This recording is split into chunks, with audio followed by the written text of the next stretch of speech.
안녕하십니까? 오늘은 7주 2차 강의를 하겠습니다.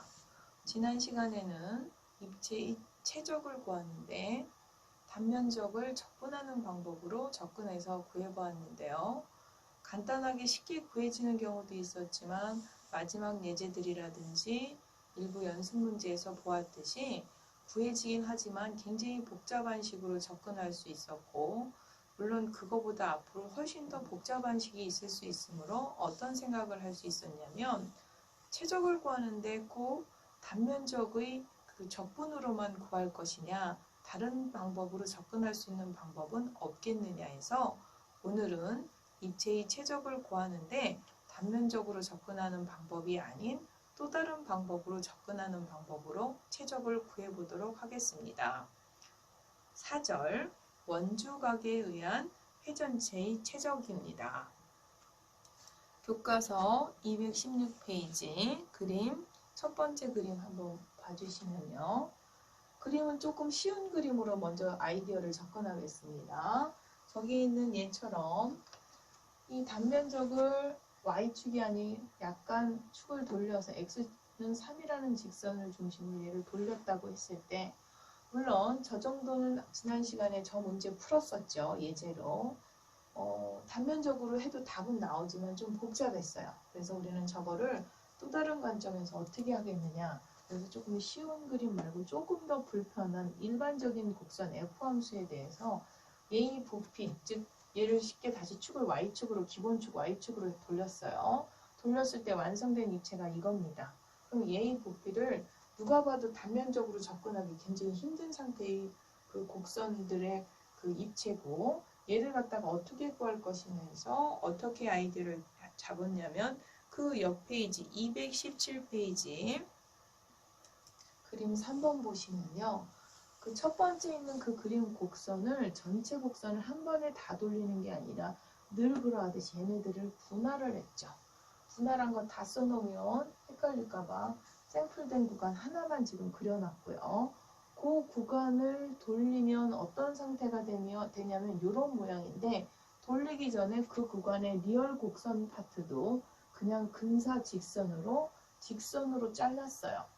그러면 그 자른 직선은 어떤 의미를 갖느냐면 이 구간 안에 랜덤하게 샘플링된 표본점 xi 바점에서의 함수값을 이 구간의 변화무쌍한 리얼 f 대신에 이 값을 대표값으로 쓴다 해서 그 구간에는 xi 바점에서의 함수값을 다 똑같이 획일적으로 갖는 이러한 직선을 중심으로 y축으로 돌린 거예요. 돌리다 보니까 이런 그 원기둥 두 개가 겹쳐져 있는 이런 상태가 되는 입체가 나오는데요. 얘가 바로 원주각이라고 하는 겁니다. 원기둥, 즉 원주 두 개에 의해서 작은 어떤 그 거기에 영어로 보면 뭐 실린더리얼 쉘이라고 그래가지고 조각이라고 표현을 했는데요. 그런 수학적인 용어가 너무 어려울 수 있으니까 그냥 원주각이라고 이해하셔도 되고요. 사실 저는 이걸 학생들한테 이해시킬 때 제일 머릿속에 떠오르는 그림은 두루마리 휴지라고 생각하시면 조금 더 편할 수도 있습니다. 어쨌든 요 모양인데, 그럼 리얼 돌렸을 때 요 파트의 입체보다는 얘를 잘랐으니까 입체 부피에서 오차가 있겠지만, 얘 한 조각이 아니라 나머지 조각들도 다 똑같은 작업을 하면 원래 이 곡면에서 생긴 그거의 입체가 아니라 이렇게 잘라져서 굉장히 우둘투둘한, 즉 두루마리 층이 굉장히 거칠게 잘려진 상태의 그런 입체가 될 것이고, 그 상태의 입체는 원래 입체보다 분명히 오차가 있을 겁니다. 근데 그 오차를 줄이는 과정을 우리는 알아요. 어떻게요? 이 간격이 0이 되도록 만들죠. 그래서 간격이 0이 되게 만드는 순간 두루마리 휴지 이렇게 두툼했던 게 서서히 줄어서 마치 두루마리 종이 한 장처럼 굉장히 얇아져서 오차가 줄어들어서 실질적인 입체의 부피로 갈 것이다가 전체적인 아이디어입니다. 그럼 지금 이렇게 전체적인 스케치를 한 거를 식으로 접근하기 전에 일단 이 조각 한 조각, 오차가 있다는 이 한 조각으로 부피를, 근사 부피 한 조각 부피를 계산할 때 얘의 부피는 또 어떻게 접근할 것이냐. 원기둥으로 하면 굉장히 불편해서 얘를 펼쳤습니다. 그럼 그 밑에 그림 한번 5, 4, 4번 그림 한번 봐주세요. 이 원주각을 펼쳤을 때 요 그 펼친 그 가로 길이는 아까 잠깐 그 위에 그림 다시 한번 가주실게요. 요 xi 바라는 점을 돌렸을 때의 원주에 해당하죠. 그래서 이 원주각의 그 길이, 요 길이는 얘 반지름으로 하는 xi 바를 반지름으로 하는 원주가 이 원주각의 둘레 길이입니다. 그 다음에 그 조금 있다가 아까 밑에서 봤던 그 조각의 펼쳤을 때 사각기둥의 높이에 해당하는 건 xi 바점에서의 함수값에 해당하고요.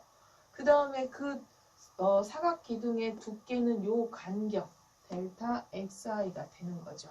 그러다 보니까 아까 그 그림에 가서 얘를 펼쳤을 때 그 사각형 기둥을 가면 이렇게 가로 길이는 아까 그 xi 바의 포인트에서의 원주인 2파이 xi 바가 되겠고요.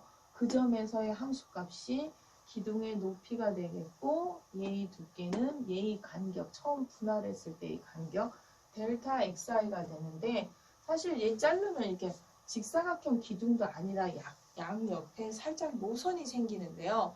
어차피 얘를 나중에 간격이 0이 되게 만들면 쟤를 불편하게 그 모선까지 처리해서 아주 정밀도를 높여봐야 나중에 x를 0으로 보냈을 때는 이 모선이나 직선이나 똑같이 가기 때문에 여기서 근사식으로 직육면체로 뺀 겁니다. 그래서 저 직육면체 가로 세로 두께를 다 곱해서 근사부피 하나로 이렇게 근사식을 잡았고요.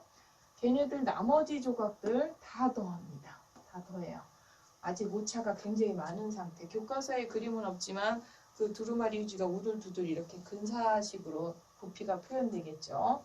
걔를 리얼 부피로 가려면 여기 간격을 0이 되겠죠. p 벡터 매저놈이 0으로 가게 다르게 얘기하면 이 분할한 개수를 뭐가 되게 0이 되게 만든다. 무한대가 되게 만든다. 그랬을 때 이제 제2 부피가 나온다는 이 식까지는 잘 찾았고요. 늘 그러하듯이 우리는 접근은 이렇게 했지만 이 자체도 너무 길고 복잡해서 이렇게 계산하고 싶은 마음이 없죠. 얘를 수학적으로 좀 더 간단하게 하고 싶은 거예요. 그래서 정적분의 정의에서 했던 것처럼 어떤 x 변화량에 걸맞는 어떤 함수 변화를 이렇게 더해주면 걔는 f 함수를 적분한다는데 여기에 지금 더해진 같이 이거와 곱해진 게 fxi가 아니라 요만큼이 더 곱해졌는데 얘 xi 봐도 얘하고 같이 바뀌는 거죠. 그래서 얘도 같이 상수가 아니라 여기 있는 x하고 같이 x배. 물론 여기에는 2파면 누가 봐도 상수죠. 그래서 이 함수에 x배가 되고 상수 2파이배까지 된 이만큼을 주어진 구간에 대해서 정적분을 한 게 바로 제2최적일 것이다. 그래서 이렇게 상수까지 빼서 이렇게 계산하면 지금 접근처럼 원주각으로 저 부피 구하는 그 부피가 나올 것이다 해서 원주각으로 구하는 부피 공식이 바로 얘가 됩니다. 그래서 여기서처럼 그냥 반지름, 높이 이렇게 뜻을 모르고 외우시면 지금 접근한 것처럼 축이 Y축으로 접근해서 기본 아이디어로 접근할 때도 있지만 아까 첫 번째 페이지 그림처럼 축이 Y축만 있는 게 아니라 X는 3으로 옮겼을 때 얘가 달라지겠죠. 그 기준축이 Y축일 때 지금 Y축을 기준으로 얘가 이렇게 곡선 얘를 돌렸을 때가 이게 반지름 X가 이렇게 돌아가서 반지름 2파이 X라는 개념인데 축을 갖다가 예를 들어서 Y축이 아니라 이런 또 다른 축이면 반지름은 이렇게 얼마든지 또 달라지겠죠. 그래서 이 공식을 어떤 게 X의 의미고 걔가 무엇을 의미하는지 정확하게 이해하신 다음에 적용하셔야 되겠습니다. 그래서 그림 설명과 공식 설명을 끝냈고요. 그거에 맞게 예제 1번부터 한번 적용해서 풀어보겠습니다. 예제 1번. 아까 공식이 충분히 이해됐다면 이 곡선 앞에서 했던 곡선이죠. X축으로 둘러싸인 이 부분 단면을 y축으로 둘러싸인 영역, x축, y축으로 둘러싸인 영역, 일사분면 요 영역이네요. 요 영역을 y축으로 회전했을 때 생기는 이체죠. 이거죠.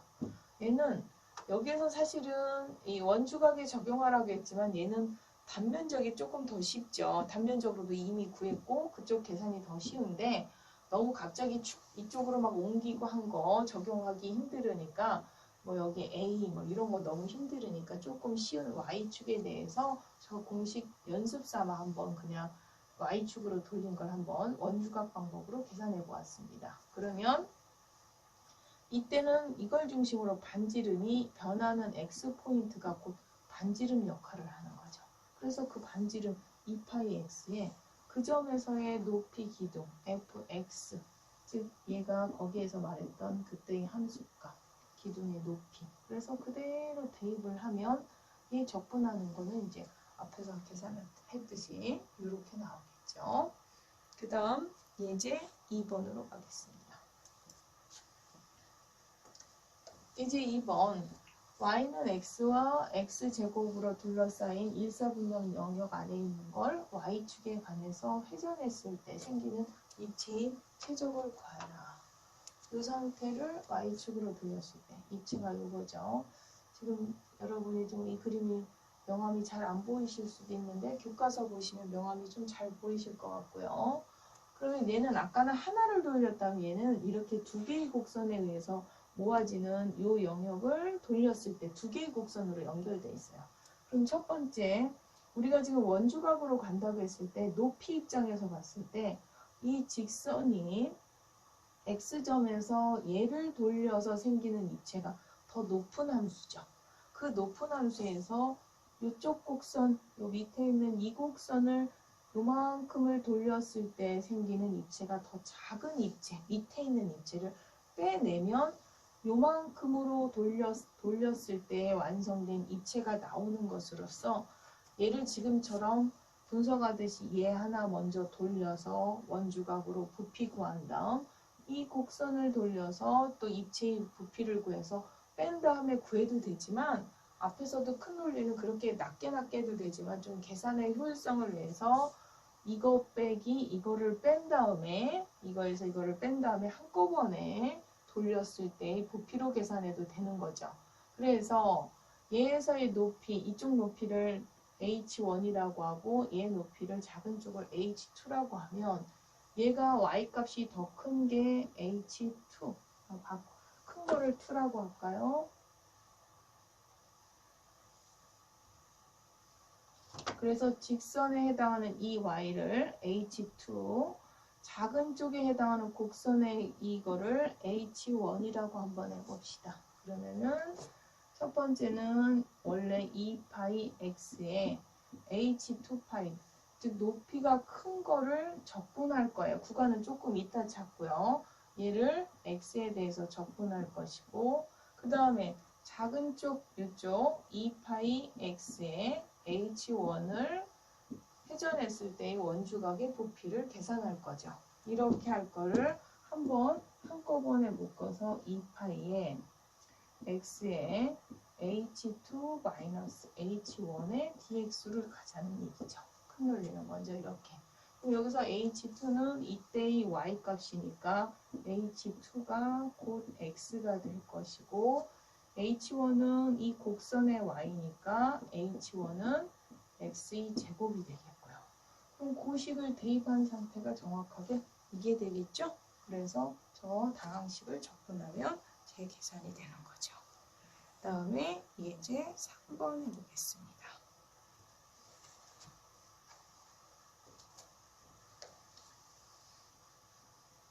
이 문제도 앞에서 했던 문제죠.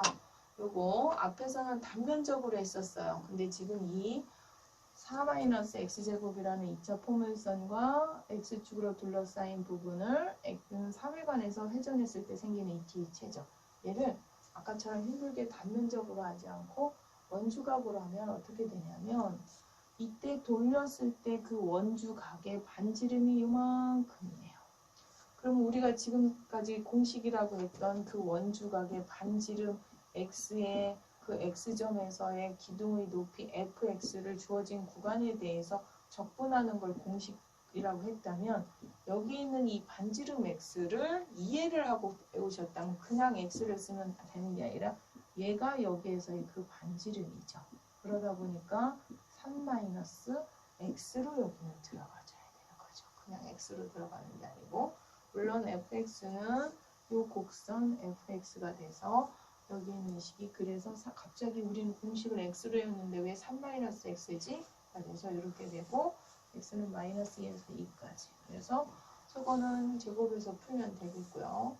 이런 것도 선생님은 계산 안 하냐 하지만 계산 효율성을 알려준다면 대칭 구간이니까 쿨하게 기함수들은 빼시고 요것들을 몇 배에서 2배에서 0에서 무함수들만 0에서 2배까지 하면 0에서 2까지 2배 하면 조금 계산이 빨라지실 겁니다. 그래서 각자 계산 한번 해보시고요. 그 다음에 220페이지로 넘어가겠습니다.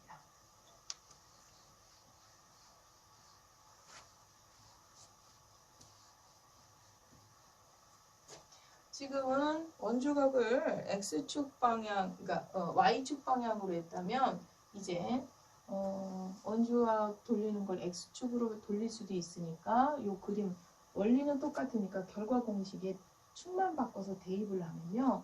얘를 X축으로 돌렸을 때 뭔가 이런 X는 GY 유형을 이렇게 X축으로 회전했을 때 아까 반지름에 해당하는 게 요거죠. Y. 그러고서 그러다 보니까 반지름에 해당하는 2파이 x 대신에 2파이 y가 될 것이고 그 원주각의 기둥의 높이에 해당하는 게 가로 길이 즉 x가 돼서 gy가 되는 얘를 기둥 높이로 접근한 다음 걔를 y 변수 주어진 구간에 대해서 y로 접근을 해주면 된다가 x축으로 회전했을 때 원주각으로 최적화하는 방법이 되겠습니다. 그러면 예제 4번 바로 적용을 해보겠습니다. y는 그래서 이거를 축마다 외우지 마시고 아까처럼 기본 축 하나를 정확하게 이해를 했다면 축을 바꿨을 때는 가볍게 축만 바뀌었으니까 이해만 하시면 되겠고요.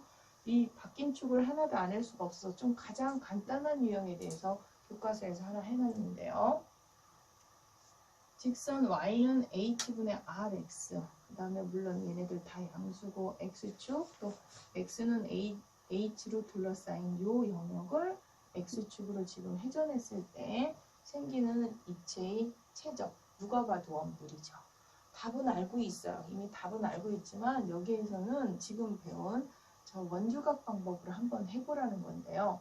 여기 두 번째는 원주각 방법으로 풀었고요. 첫 번째는 바로 앞절에 있는 단면적으로 그래서 단면적하고 비교하려고 단면적으로 해놨는데요. 그럼 얘는 이 식에서 x점일 때의 높이 y 값이 이거니까 얘를 반지름으로 하는 원 그래서 그거를 주어진 구간에 대해서 적분하면 이렇게 된다가 되겠고요.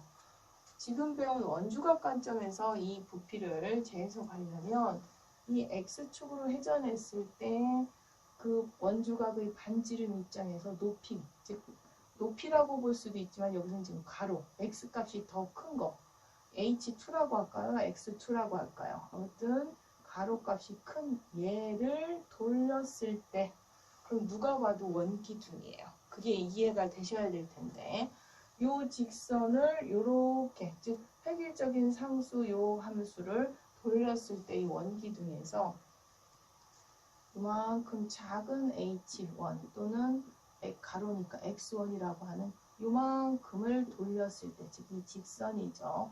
얘를 돌렸을 때 발생하는 이쪽 파트의 부피를 빼주면 요구하는 얘가 된다. 그래서 두 개를 하는데 이쪽은 그러면 x2라고 하는 것은 얘가 아까 h였잖아요. 그래서 h2는 상수함수 HH 있으니까 헷갈리실 수도 있겠네요. x2라고 그냥 하겠습니다.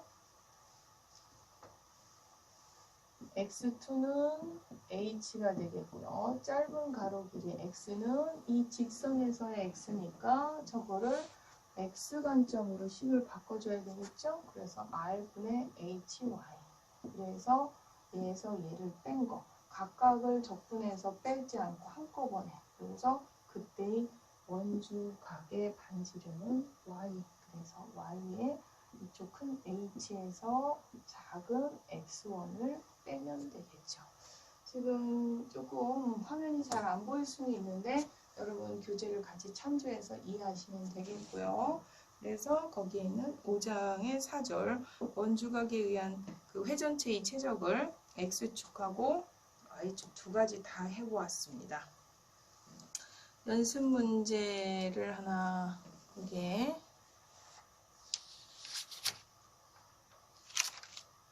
(10번) 있는가요? (10번인가를) 한번 해보겠습니다.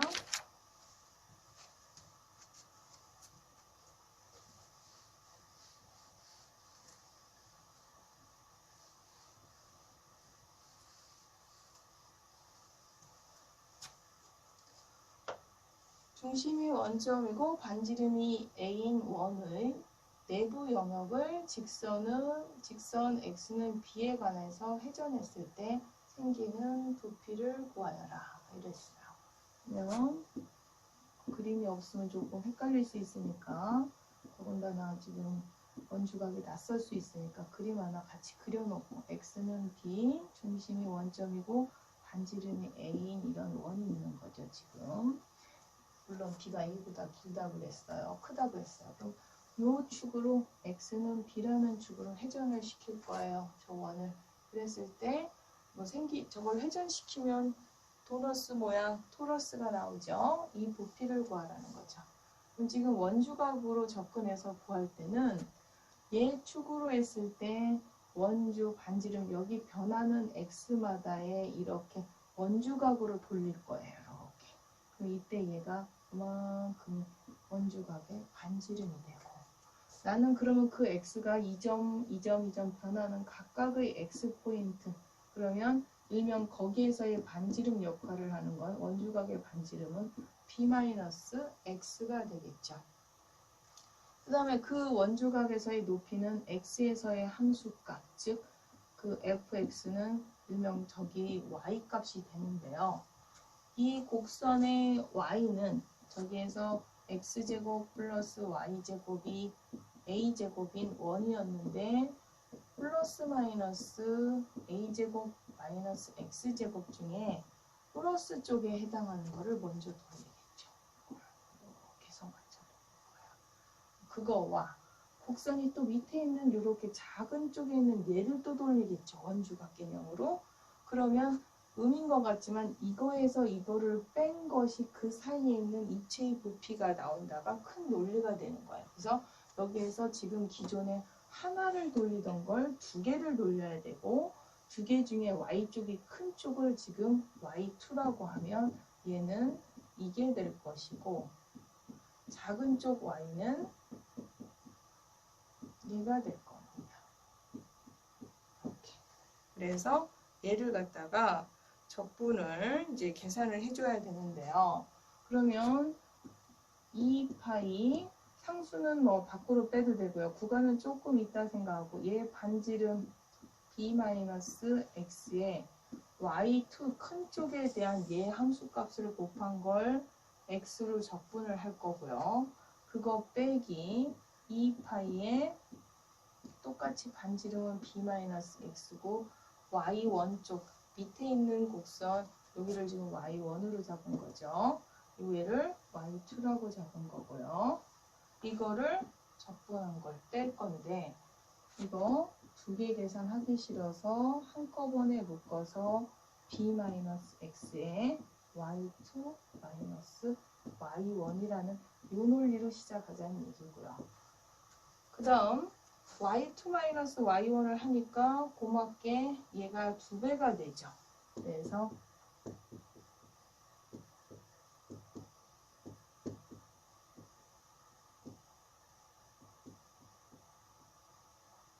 이렇게 되겠고요. A가 아니라 이게 X입니다. 그리고 지금 X 변수 구간은 지금 이제 큰식 잡아준이라고 지금 부정적분인 것처럼 이렇게 써놨지만 큰 흐름을 잡으려고 했지만 실제 그 X 구간은 마이너스 A에서부터 A 마이너스 A에서부터 A.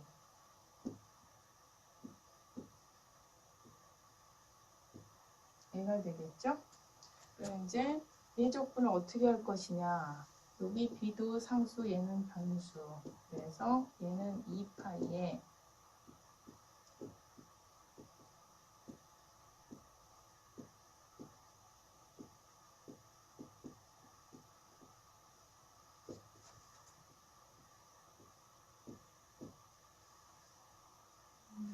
이 B를 뺐고요. 2X인가요?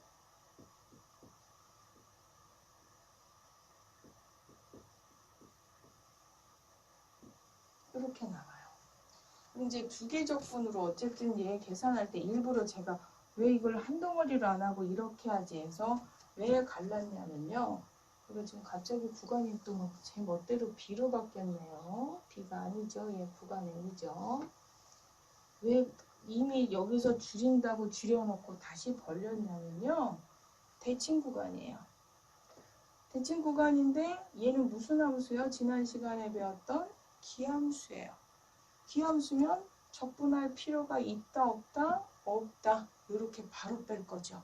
그러니까 얘는 오히려 저렇게 덩어리로 놓고 계산하지 말고 암산해서 요 파트가 기함수가 되는구나. 그럼 우리는 요만큼만 계산하면 되는 거죠.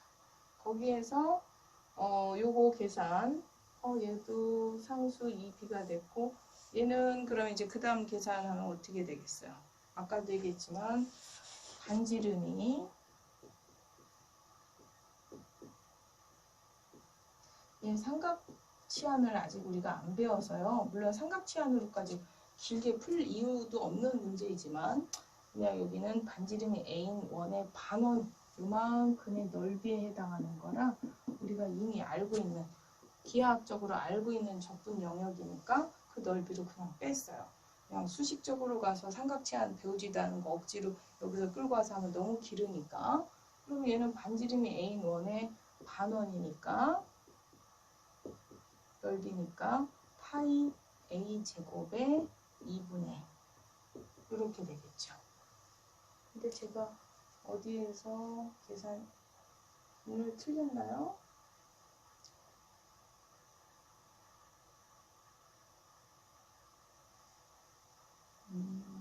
여기서 빼면서 2를 안 뺐군요. 네. 여기서 상수를 B를 빼면서 2B가 빠져야 되는 거네요. 그럼 여기도 4B. 그래서 얘가 2파이 제곱 A 제곱 B가 됩니다. 그래서 선생님 뭘 보고 저기서 계산이 틀렸나요? 나중에 조금 있다가 이 토로스가 또 뒤에 뒷절에도 계속 나오거든요. 그때 제가 한꺼번에 묶어서 선생님은 왜 답을 미리 알고 있는 것처럼 얘기하지 해서 그 공식을 조금 쉽게 얘기하고요. 여기서 미리 이것만 뚝 끊어서 공식 얘기하면 좀 그러니까 연결된 거 같이 하고 여기 있는 공식을 설명하기로 하겠습니다. 일단 얘는 그 어떤 지금 배웠던 원주각 관점에서 계산을 했을 때 이렇게 나왔다. 그래서 뒤에를 위해서 간단하게 확인해주면 여기서부터 중심에서부터 거기 도너스의 중심까지 축까지의 길이가 B가 되고 도너스 자체의 반지름은 A라고 했을 때의 부피는 이렇게 된다라고 보시면 되겠습니다. 그래서 도너스의 부피까지 한번 구해봤고요. 그러면 그 다음 5장의 5절 223페이지 이제 최적은 끝났고요. 길이로 넘어가겠습니다. 평면에서 곡선의 길이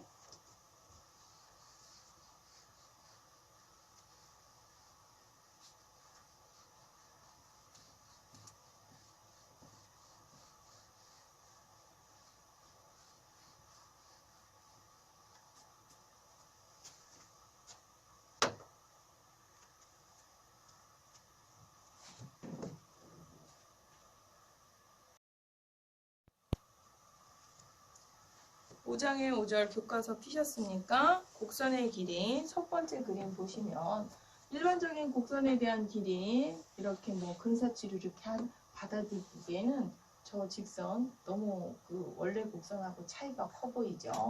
그래서 조금 더 곡선의 길이에 가깝게 하기 위해서 분할 구간을 계속 점점점 개수를 좀 많이 하다 보니까 그나마 곡선의 길이에 가깝다.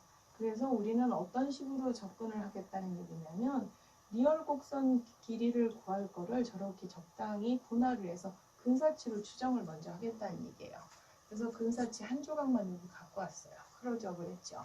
그럼 근사치지만 비록 이 곡선을 우리는 직선으로 구하려고 한다면 이 두 개 포인트 작은 두 점의 가로 길이와 세로 길이의 제곱은 이 길이라는 논리로 가야 된다는 얘기죠. 한 조각으로 봤을 때. 그래서 그 다음에 각각에 대한 식을 끌어가는데 요 x와 y 두 가지 변하는 게 있기 때문에 그 다음에 이런 x식과 y식을 둘 다 공동매개 변수 t로 변하는 관점으로 식을 잡았습니다. 이쪽에서 두 가지 팩트를 요인을 둘 다 팩터를 두 가지 이렇게 적용해야 되다 보니까 함수 상태를 x는 y는 이런 공동매개 변수 t로 표현된 상태의 식을 잡았습니다. 그래서 이 변화량들을 그 다음 교과서 페이지 10 보시면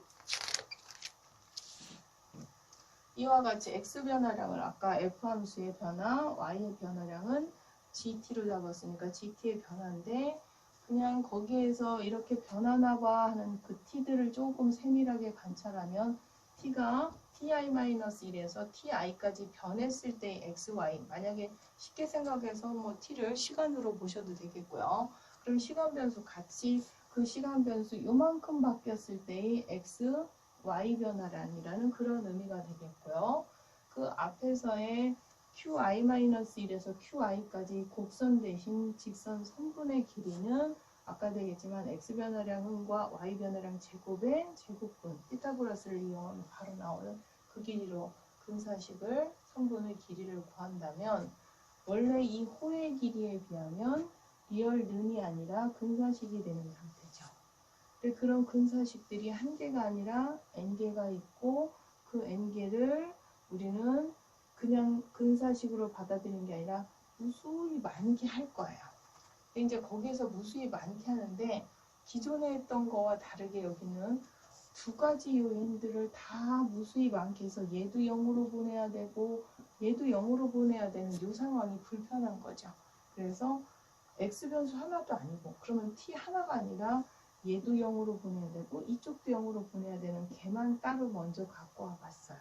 그러면 델타 xi는 처음에 저렇게 잡았고 델타 y는 지변화량으로 이렇게 잡은 얘는 이거다라고 했는 이 부분 혹시 이거 이해가 되시나요? 갑자기 저기 이거 잡은 거는 처음에 함수 fg로 이렇게 했고 공동매개변수 t 변화량에 따른 fg 변화량이라는 건 이해가 되는데 왜 갑자기 얘가 되지? 라고 생각하시는 분 여기 평균값 정리 힌트 드리겠습니다. 평균값 정리라고 나왔어요. 쟤와 평균값 정리 잘 매치가 되지 않습니다. 여기서 아무리 바빠도 평균값 정리 다시 한번 확인하고 들어가겠습니다. AB 구간에서 연속이고 미분 가능하면 이런 등식이 성립하는 C가 AB 구간 안에 존재한다가 평균값 정리라고 했고 굉장히 자주 쓰는 공식임에도 불구하고 학생들이 잘 적용을 이렇게 와닿지 못하는 이유가 그래서 그거에 변형된 유형으로 제가 그 자체의 이 등식도 자주 쓰지만 실질적으로 이렇게 평균값 정리 는을 볼 때보다는 얘를 변형한 유형인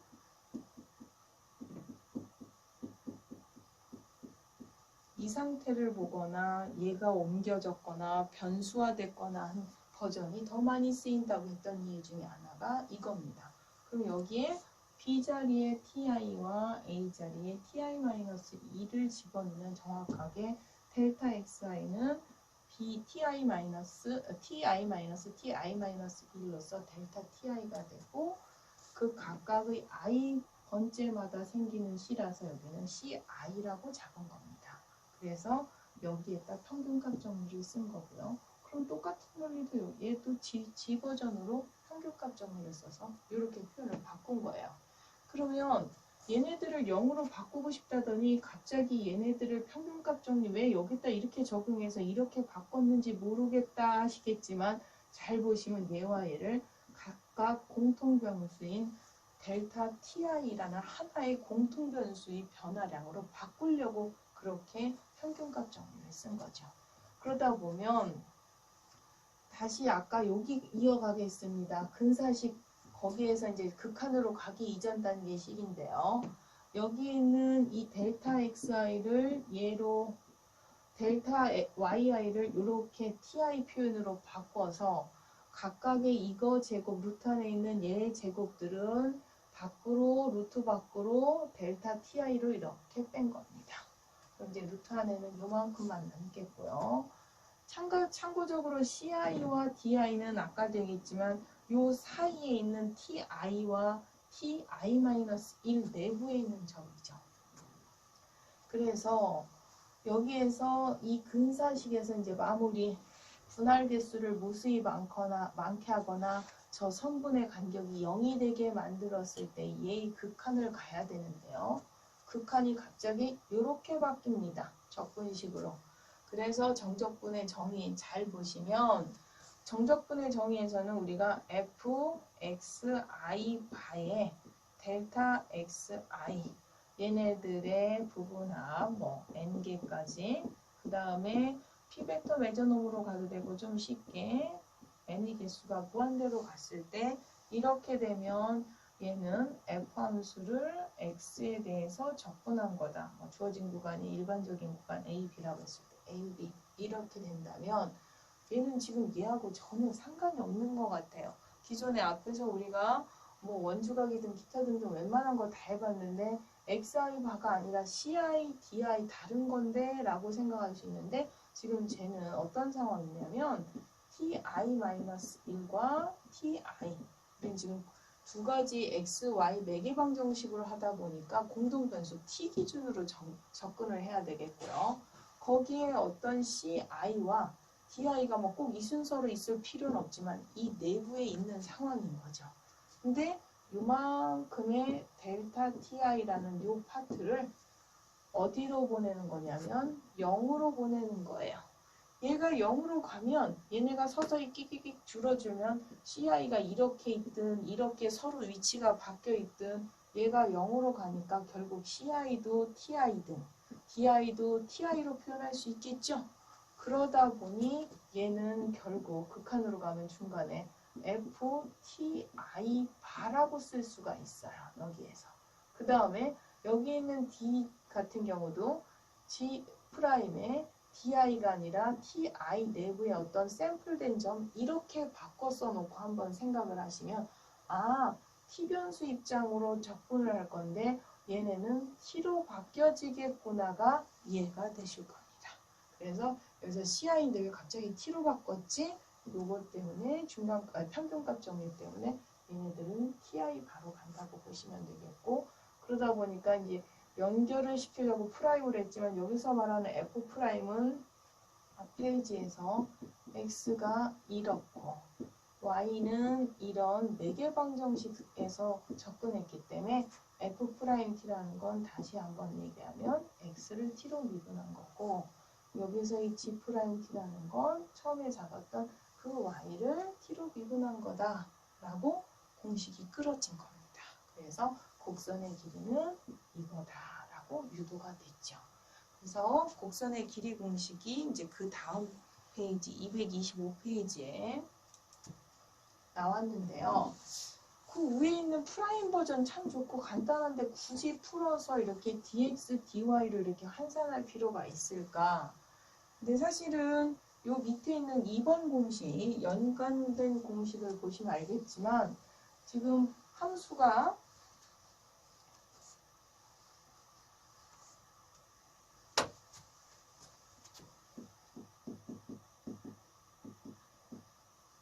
요 매개방정식 버전일 때 길이 공식이 저거예요. 근데 이제 지금 그 밑에 2번 얘기는 뭐냐면 y는 fx라는 우리는 아직까지는 이런 매개방정식보다는 이런 양함수에 익숙하고 실질적으로 마주치는 게 양함수가 더 많은데요. 자주 보는 이 양함수에서의 길이 공식은 하고 끌어졌어요. 그럼 얘를 따로 외우는 게 아니라 함수 타입별로 얘는 길이가 이거고 그 다음에 양함수로 주었을 땐 이거고 그럼 양함수도 이 버전이 있지만 또 x는 지난번에 앞에서 봤듯이 이 버전도 있을 것이고 나중에 쟤는요 2학기 때 가면은 벡터 함수도 있고요. 벡터 함수 2차, 3차 버전도 있고요. 다변수 함수에서의 곡선의 길이도 있어요. 그럼 그 버전별로 다 외우려고 하면 너무 그 길이 공식은 기본 원리 아까 증명한 게 단데 함수 타입별로 다 외워야 돼요. 그럼 함수 타입별로 외우려면 공식만 또 8개 외워야 돼요. 8개 몇 개 외우는 게 아니라 기본 원리 이 타입에서 유도된 저 공식을 이해한 다음에 만약에 지금 2번처럼 이 상황이다. 그럼 얘는 우리가 외운 공식 그 형은 패턴은 매개방정식이니까 얘를 매개방정식 유형으로 이해를 해서 바꾸는 거야. 그럼 얘 앞에서 매개방정식에서 바꾸는 방법 했었죠?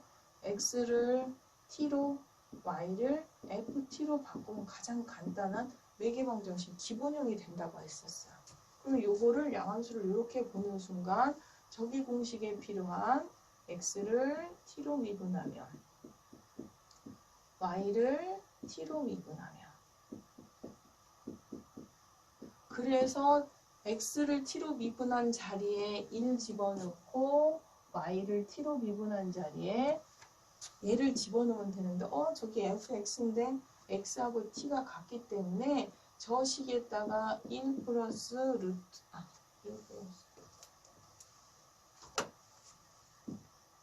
1 플러스 f 프라임 t를 요거의 제곱을 적분을 t변수로 공동변수 지금 위에처럼 t로 한 걸 주어진 구간 a에서 b까지다 이 표현 자리에 t 자리에 정확하게 x 쓰면 왜? 우린 t와 x가 지금 같은 상태니까 t를 x로 바꾸면 지금 알려준 이 버전의 함수에 대한 공식 얘가 나옵니다. 그래서 지금 처음이라 이 상호 관계까지 해서 비교까지 했는데요. 뒤에 아마 회전체의 표면적도 나오는데요. 거기에서도 함수 공식을 요 타입으로 시작해서 공식이 유도가 돼요. 그리고서 또 이 타입 양함수일 때는 또 이쪽 함수일 때는 하고 또 각각의 타입별로 버전을 다 외우게 시키는데요. 또 회전체의 표면적도 X축 버전, X축으로 회전했을 때, Y축으로 회전했을 때 그럼 그걸 다 여러 개 오는 게 아니라 기본 유도된 요 방정식의 기본형 가지고 이런 타입일 땐 이렇게 그때 이 타입일 때는 y를 t로 바꾸면 된다고 했었죠. 그리고서 x를 gt 이렇게 해서 지금 이쪽에다 대입하는 방법으로 여기다도 똑같이 대입해서 그 원리를 파악하면 되지 이런 낱개 공식까지 외워서 얘를 이 버전으로 대입하는 것보다 기본형 공식으로 외우는 걸 추천드립니다. 그래서 공식 설명은 다 끝났고요. 그 밑에 있는 예제는 반지름이 r인 원의 둘레예요.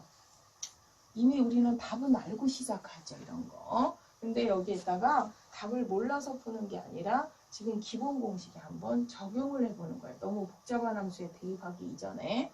그래서 반지름이 r인 원을 그럼 무슨 상태로 함수를 만들어야 된다? 매개방정식 상태로 만들어야 된다. 우리 매개방정식을 외웠으니까. 그래서 지난번에도 얘기했지만 원을 이렇게 풀 때 내가 매개방정식이 필요하다고 친절하게 문제에서 매개방정식으로 절대 주지 않는다고 그랬어요. 그래서 기본적인 자주 쓰는 거는 준공식처럼 외우시라고 얘기를 했죠. 그래서 얘의 그 매개방정식 함수 공동변수 t로 이렇게 표현되면 x 미분 y 미분 그래서 공식에 대입하면 r 그래서 우리가 알고 있는 바로 2파이 r 나오는 거죠. 그래서 공식 확인차 대입을 해봤고요. 그 다음 페이지 넘어가 보겠습니다.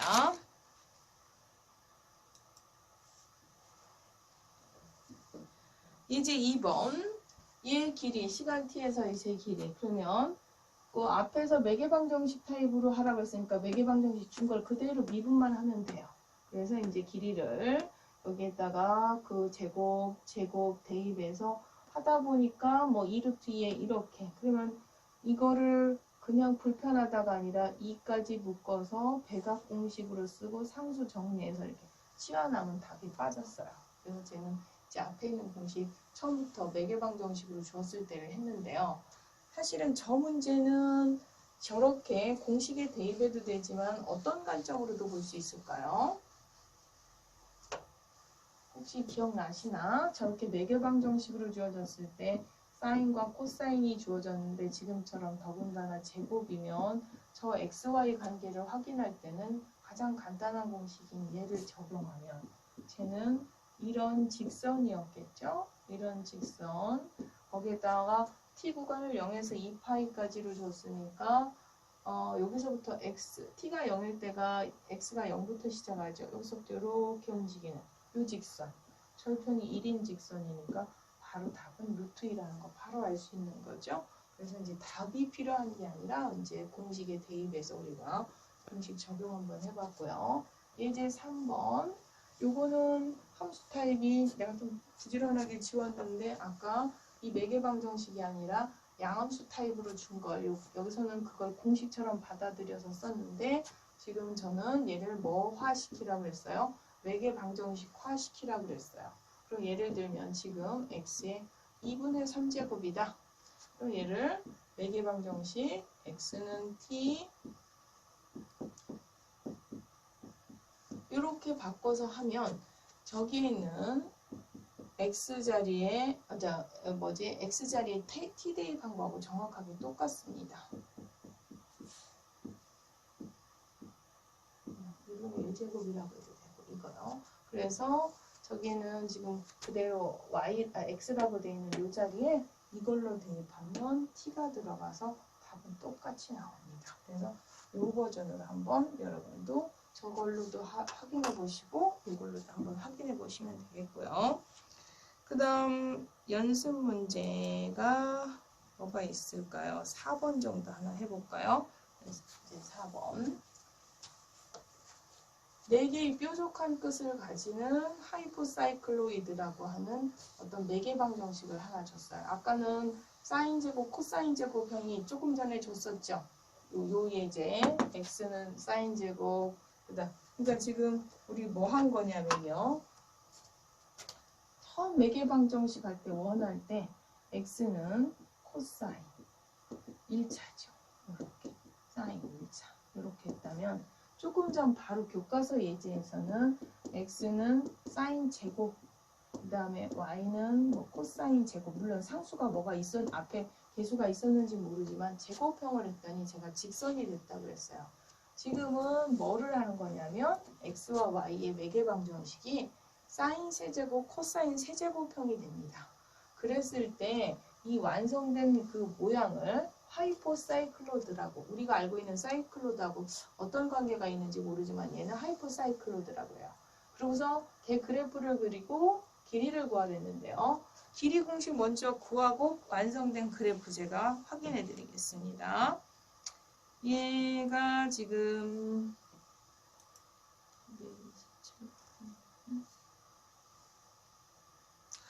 길이 계산이 많이 했으니까 너무 길을까요?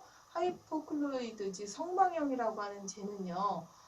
뒤에서 회전체의 표면적이나 최적도 구하니까 길이는 좀 생략하고요. 너무 그 길이 많이 했으니까 이 완성된 그림만 그려주면 그 옆에 있는 7번처럼 이런 그림이 됩니다. 그러니까 성방형이라고 하는데 사실은 제 그림이 왜 갑자기 저렇게 되지? 그러면은 지금 상수 불편하면 다 지우고요. 예를 들어서 코사인 세제곱 세타 y는 아니면 t로 다 일관성 있게 바꿀까요? 예, 사인 세제곱 t다. 이런 유형은 그러면 우리는 코사인이나 사인식으로 매개변수를 표현해야 되는데 제곱일 때가 편해요. 근데 지금 해야 될 건 세제곱이에요. 그럼 쟤를 제곱으로 바꾸려고 하면 이거의 제곱 t 플러스 사인 제곱 t로 바꿔서 대입하면 이 식에서 코사인 제곱은 x의 몇 제곱이 되냐면 3분의 2제곱이 되겠죠. 그렇게 하면 코사인 제곱이 되겠고 여기서 y에서 사인 제곱에서 세제곱을 여기 있는 제곱 유형으로 맞추려면 y의 3분의 2제곱이 되겠죠. 그래서 이렇게 주어진 지금 이 매개방정식으로 줬을 때 저건 뭐지 했던 그 그림을 실질적으로 xy 음함수로 바꿔주면 요거고 얘는 학기 초에 저희가 그림 같이 공부했던 거 기억나십니까? 이렇게 뚱뚱한 펠서클에서 일직선 요거에서 2분의 1, 뭐 3분의 2 이런 관계 비교했을 때 미리 설명하고 뒤에도 나올 거라고 했던 그 3분의 2제곱에 해당하는 그 그림 성망형 하이퍼사이클로드의 길이. 길이는 얘 조금 있으면 회전체도 나오니까 최적도 나오니까 계속 이거밖에 없어? 얘가 왜 이렇게 세제곱밖에 없어? 할 만큼 계속 연습 문제에서 언급이 됩니다. 도너스하고 이거. 그래서 얘는 이제 다음에 푸는 걸로 하고 그림만 한번 확인해 보았습니다. 그 다음 절 6절로 넘어가겠습니다.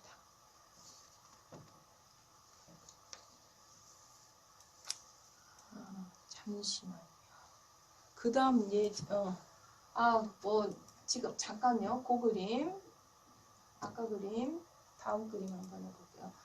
비록 이제 얘가 이렇게 돼서 길이는 안 구해도 그럼 얘가 사이클로드라는 용어가 왜 붙었나 의미 파악을 굳이 해주면 우리가 그냥 알고 있는 그 사이클로드는 X축에 그 동그라미 원을 이렇게 굴려서 여기에다 이쪽으로 원을 이쪽으로 이렇게 쭉 굴려서 갔을 때 이 점이 변하는 X축으로 굴렸을 때 그 한 점이 변하는 동선이 바로 사이클로드면 얘는 원 위를 굴린 겁니다. 그래서 이 작은 원을 여기서 출발시켜서 동그라미를 이렇게 굴렸을 때 그 점이 움직이는 걸 추적하니까 아까 얘기한 그 하이퍼사이클로드가 된다 해서 직선을 움직이는 게 아니라 원 내부를 움직이는 상태가 된다고 보시면 되겠습니다.